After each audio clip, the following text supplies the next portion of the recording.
Once they've left the Dwarven chamber, you get the sense in the book that they're running downstairs, but that they're in tunnels, and then they come out at the chamber where the chasm is and so on. But that obviously wasn't going to be very interesting cinematically, to have people running down a series of tunnels. So I just had this idea that the staircase would be out over this huge great void, which would fall away into bottomless pits, and would be surrounded by the remains of the dwarven cities that had all kind of crumbled away, that you'd actually be looking at the walls and you'd be looking at the half-exposed interiors of other halls and archways and so on, as though you were inside a great termite mound that had partly collapsed, and you were just looking to the rest of the abandoned dwellings of Cassidy. And in the course of drawing that, I thought, well, I'll just make a little break or two in that staircase. And then Peter really latched onto that in a major way and saw the potential for creating that wonderful scene with the staircase breaking away as they try to get down. But originally we were going to have the Balrog actually bursting through the wall behind them and flying down and swooping over them as they were heading down the stairs. So it was going to be a much, much more difficult and complicated and impressive scene. But I think they realised that they were actually going to use up something like half their allotted special effects shots on that sequence if they went in that direction. So they cut back, and I think it's probably to the best, because I think the way that the Balrog actually enters the scene now works so much more successfully.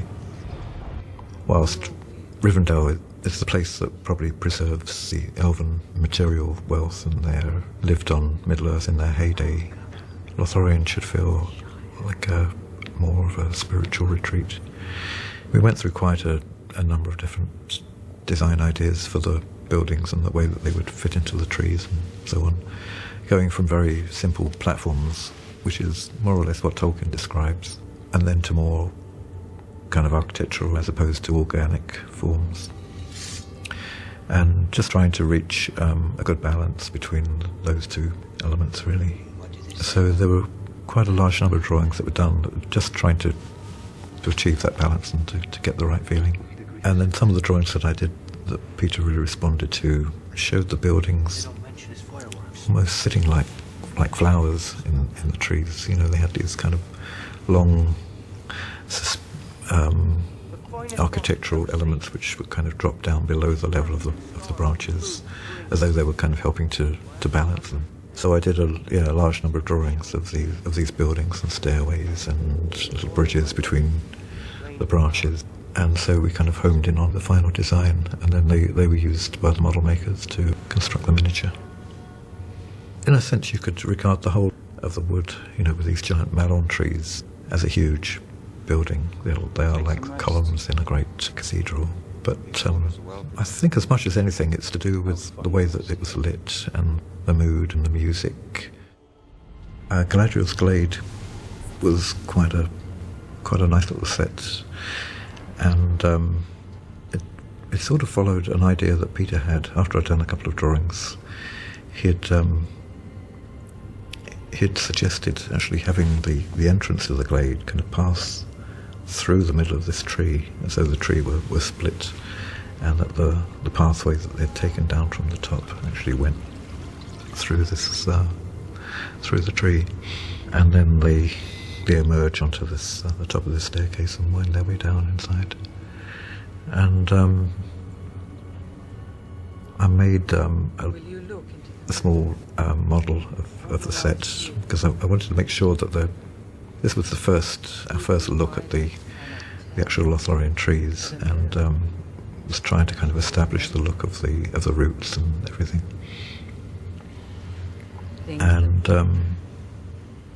Things that are. And then follow that through with the design of the plinth and the bowl and the vase and have not yet come to everything. And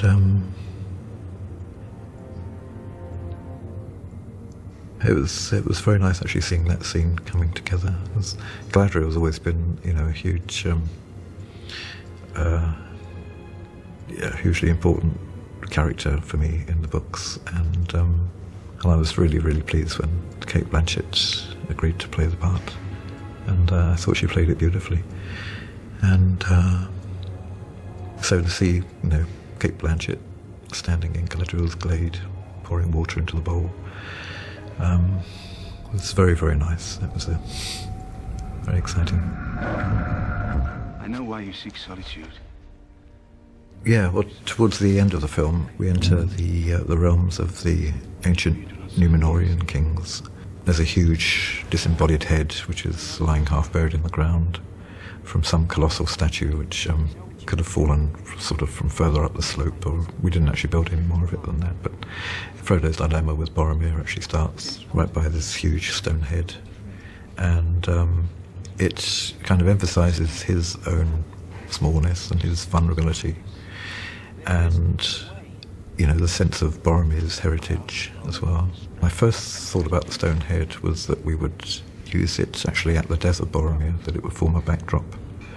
So you would see this kind of large, disembodied, broken head in the background when Boromir is dying. But I think the way that Peter used it in the end for the scene with Frodo was actually more subtle and more interesting.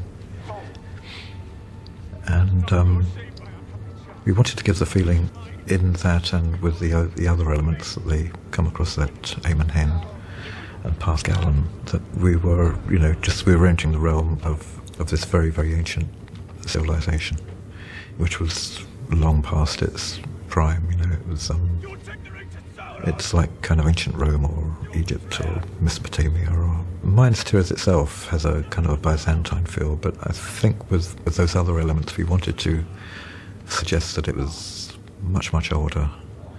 And we had elements of Aemon Hen and Pasgallen that we wanted to suggest were much, much older than what we see of Minas Tirith.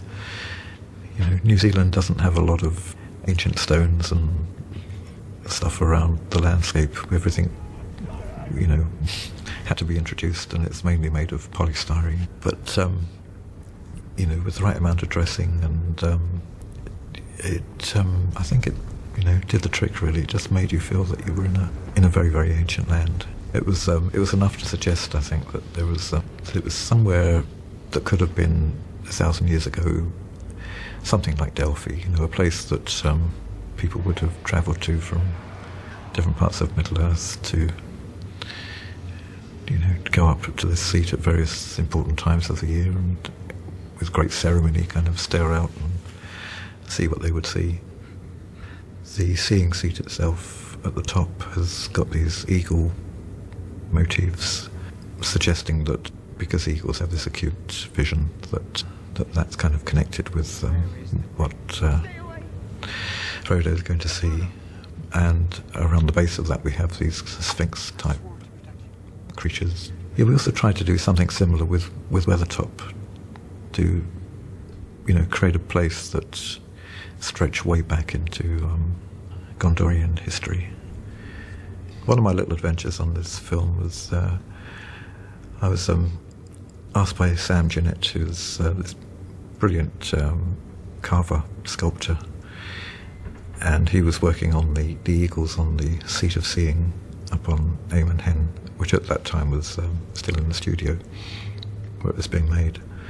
And he wanted to ask me something about a detail on one of these eagles, and so he jumped up onto the structure, and I eagerly followed him, but I neglected to follow his actual footsteps and chose my own way up, and I just landed on a piece of unsupported polystyrene and fell down very badly and broke my wrist, and so for the next 6 weeks or so I was wandering around with my arm in a sling, but fortunately it was my left arm and I was able to keep drawing.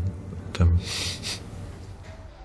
yeah, it was very, very hands-on, a lot of it, but I mean it was my choice really. I wanted to get as involved as possible, and I kind of got thoroughly caught up with the whole thing, and I just wanted to see things through to the finish, and that's why I'm still here. I think it might be hard anywhere other than New Zealand to actually do that. it might be thought of as kind of interfering in somebody else's job to sort of pick up a paintbrush and start putting dabs of gold paint onto a pillar before the crew gets there to start filming. But I suppose I just couldn't resist kind of completing the picture in a